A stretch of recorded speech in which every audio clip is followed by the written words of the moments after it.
Welcome to the JAMODI podcast. We are all surrounded by amazing coaches and leaders. So let's get an inside look at not just what they do, but how they do what they do.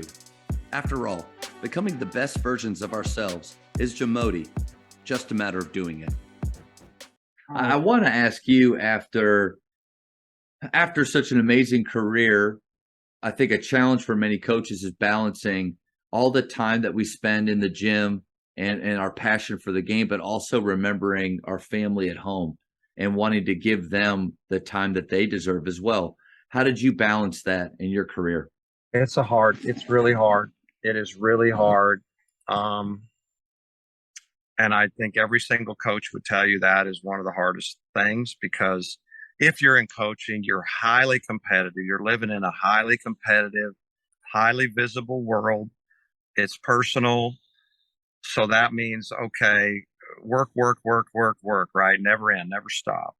And at the same time, the more you do that, of course, the more you neglect your family. For me, I think it's your priorities. You've got to decide and take a good look at your priorities. For me, I felt like you can do both of those things at I don't know about great, but at a high intensity level. And so for me, one of the biggest things was to go home at night. A lot of coaches stay in the office most nights. And I made up my mind, particularly because of my son. I was like, I do not want to neglect my son. I don't want to have my son's life pass me by. Yeah. So as a head coach, and I'm not criticizing anyone that doesn't do this, as a head coach, I was going to go home almost every night at the end of the day, at the end of the practice, all that. I was going to work sometimes almost all night, but I was going to do it at home to where I was at least with my family, even though I wasn't totally present, I mean, admittedly, and I'm certainly not in a lecture situation like I did it great, but I did make that decision because I knew how important it was. I could just feel like I'm not going to let this go by. I'll never get it back.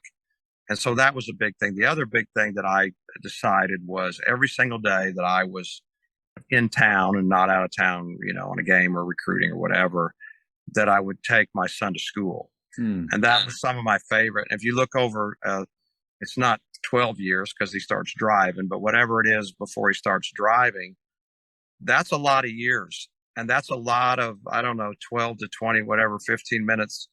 You start adding those up, and that is a lot of quality time. Some of my favorite time of giving us a chance just one-on-one to talk about how to act, how to think, how to treat people, how to succeed, how to fail, how all those things.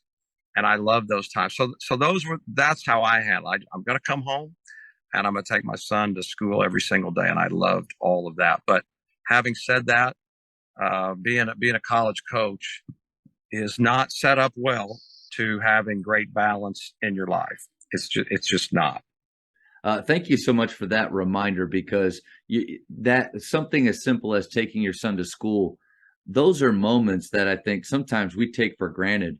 And maybe we're listening to the radio, where our mind is somewhere else. But like you just said, the compound effect of those 10 to 12 minutes over the years, that can be really impactful. So thank you for that reminder. Yeah.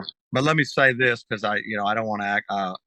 I have a million hours built up where I was physically present, but not very mentally present. Now, not when I was driving my son to school, but I'm just talking about being home. Sure. And every coach I know, we're all guilty of it. And I can tell you this, since I've retired, it's unbelievable how present you become when you don't have all these. It's incredible. It's like a new world. I feel like it's surreal almost how in the moment you are, as opposed to how distracted you almost always are when you're coaching a team. It just never seems to leave you. So I'm guilty. I don't want to act like I got all the answers here. I don't. Definitely not.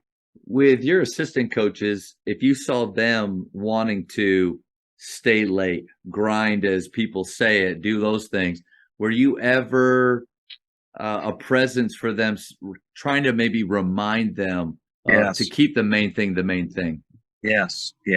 I always tried to talk about, the way I felt, just what I just told you, that I think it's important.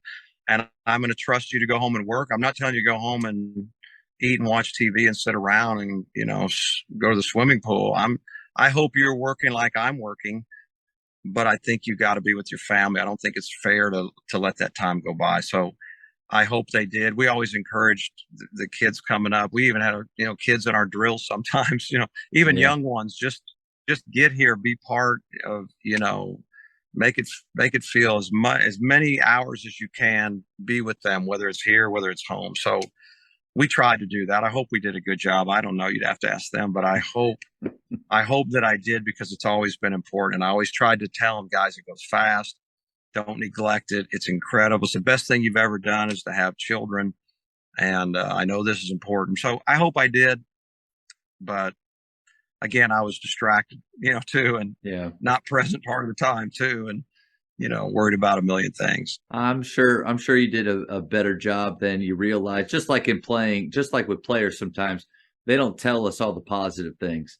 They don't thank us every day. They don't, but then just listening to how intentional you are now, or are the way that you thought about it then, I think, a really good shot to doing it well. I hope so. Thank you for checking out today's episode. Please take a moment to subscribe to this podcast, share it with your fellow coaches, and find us on social media for what's coming up next on the JAMODI podcast. It's just a matter of doing it.